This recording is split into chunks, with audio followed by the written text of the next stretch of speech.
How to improve cash flow problems. We actually saw this year a business owner's cash position increase by 15%, even though his revenue declined by $5 million. It's possible. Hey, listen, stop chasing more sales. Start improving cash flow. I'm about to walk you through what's going to change everything. By the end of this video, you're going to know the 7-step improve system that will solve your cash flow and fix it permanently.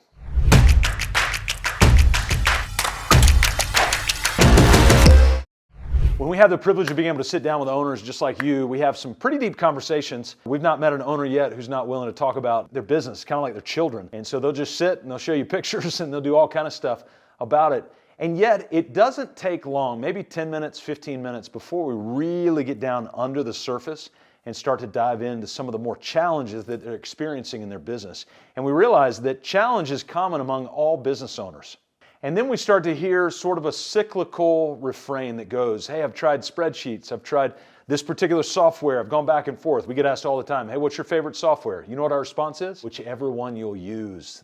That's our favorite. They're all pretty good, but usually it's less having to do with the software and it's more having to do with the user of the software.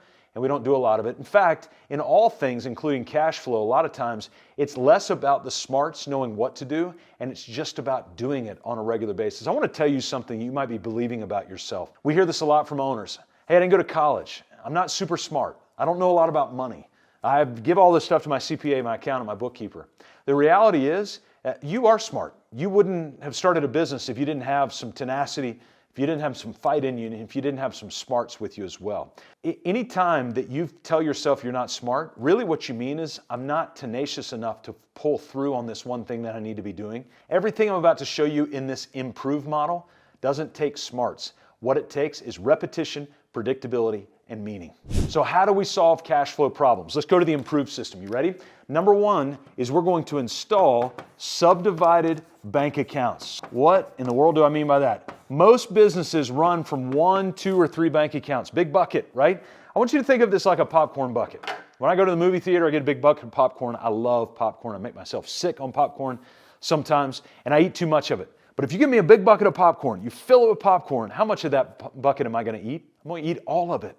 But if you subdivide that same allotment of popcorn into 7, 8, 9 smaller buckets, I'm not going to eat that many buckets of popcorn, even though it's the same volume. And so our money is a lot like that. When it's all locked away in 1, 2, or 3 bank accounts, we think all of it's ours. It's a psychological play. But when we have 7, 8, 9, 10 bank accounts, then all of a sudden what we can do is we can take this money and say this is for cost of goods, this is for profit, this is for tax, this is for operating expense. Now you might think, well, I can do that on a spreadsheet. 2 things. Number 1, you won't. And number 2, this is all about psychology. The spreadsheet doesn't help you with psychology. When you actually have the money cut up into separate bank accounts, your mind now says, okay, that is not my money, that's tax money. That is not my money, that's operational expense and payroll money. That's not my money, or it is. This is my profit money, so you can look at that account. We've had this set up in our business for about 9 years, and today I can tell you to the penny how much we have in profit in our bank account, and all I have to go do is look online. But if I look on my P&L statement, it's a very, very different number. You know that feeling when you look at your P&L, and then you look at your bank account and you go, where's the money that it says that I have on my P&L? That's why. And so we've got to install these subdivided bank accounts, so instead of money controlling you, you symbolically say, I'm going to control the money. I'm going to control this tool so that it serves the entire business rather than the money controlling me. All right, so with subdivided bank accounts, we stop guessing. Then we can move into the M where we'll begin to map out a 13-week forecast.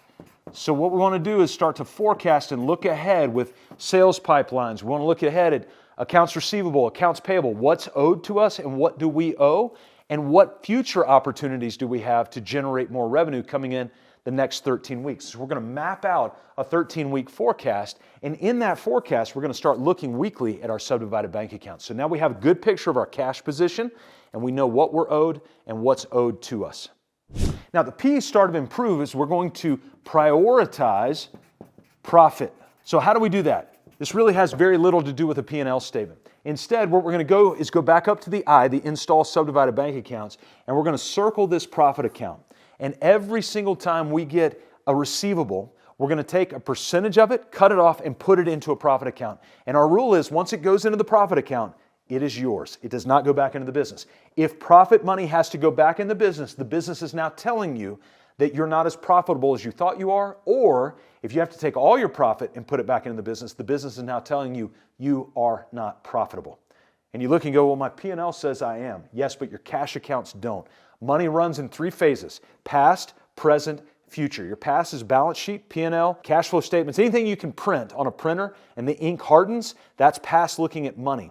The reality is you can look in the past at your money, but your cash account is present. So these cash accounts serve as the present view of money, and then the future is budgets, pro formas, things like that, to look at the forecast of what we're doing.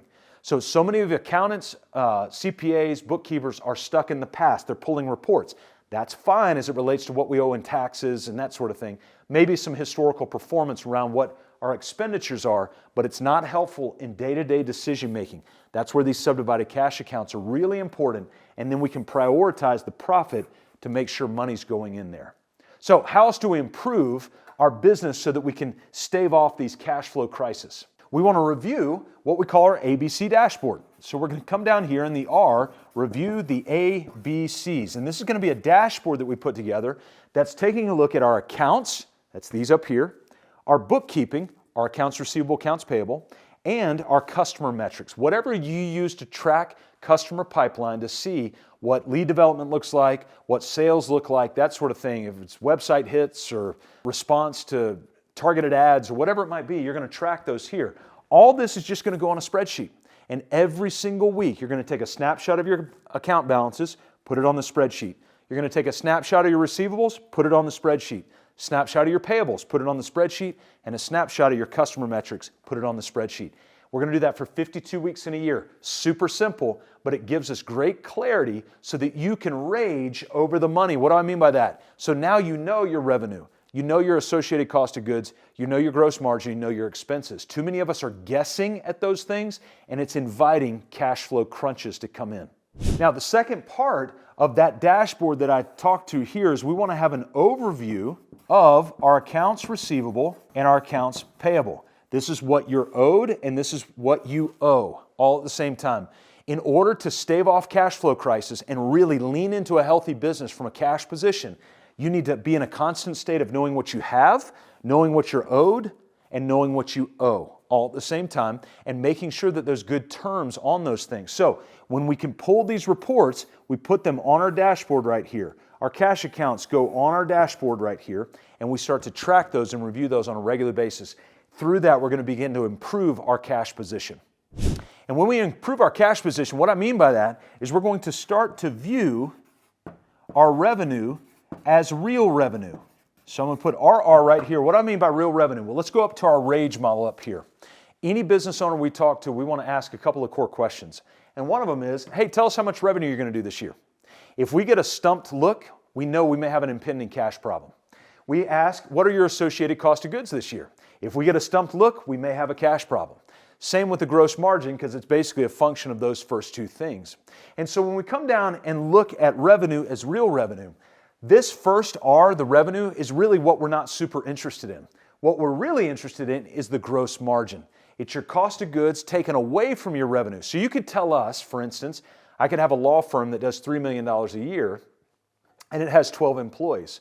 Well, I could also have a home building company that does about $20 million a year and has a 80%, something like that, cost of goods sold, and it's about the same size as that $3 million law firm. So a $20 million home building company and a $3 million law firm are actually about the same size. But you go, wait, 20 million is greater than 3 million. Yes, but once we subtract the associated cost of goods, law firms don't have much.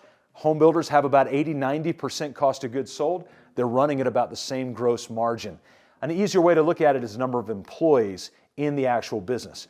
A $3 million law firm is about 12 employees. An $18 to $20 million home building company is about 12 to 13 employees. So if you look at it that way, you realize that the gross margin is a more predictable and accurate understanding of the money that's actually available to grow the business. So what this does is allows us to view our gross margin or our real revenue. That becomes our real revenue. Our total revenue is what we're looking at. So we want to make sure that we view revenue as real revenue and not just the top line. Don't obsess over the top line. Obsess over the top line minus your cost of goods. That's the real number we're looking for to run the business. The final element is we want to establish hard payment terms. One of the biggest issues that gets us into cash flow problems is we're too lax when we send an invoice out to just trust the customer to pay that invoice. Most people don't pay late because they don't want to pay. Most people pay late because they forget.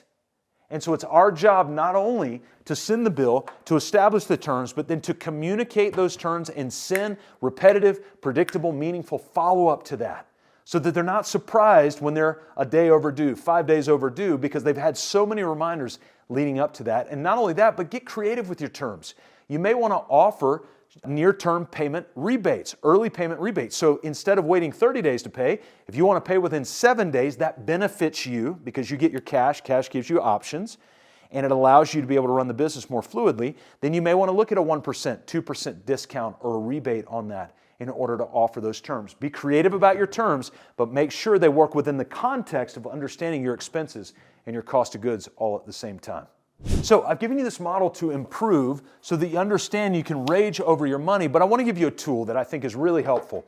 We've built this, our team, especially for you. Go down to the description link below, click on the solvecashflow.com, solvecashflow.com, and when you go through that, you will have a handbook. It's a cash flow handbook to help you improve and set up the necessary tools, the subdivided cash accounts, the level 2 dashboards, the regular monitoring and forecasting, and that handbook will help walk you through that so you can build this out for yourself, because I don't want you to be stuck in the cash flow chaos that you feel in right now. I want you to feel liberated from that cash flow chaos so you can make time for the things that matter most.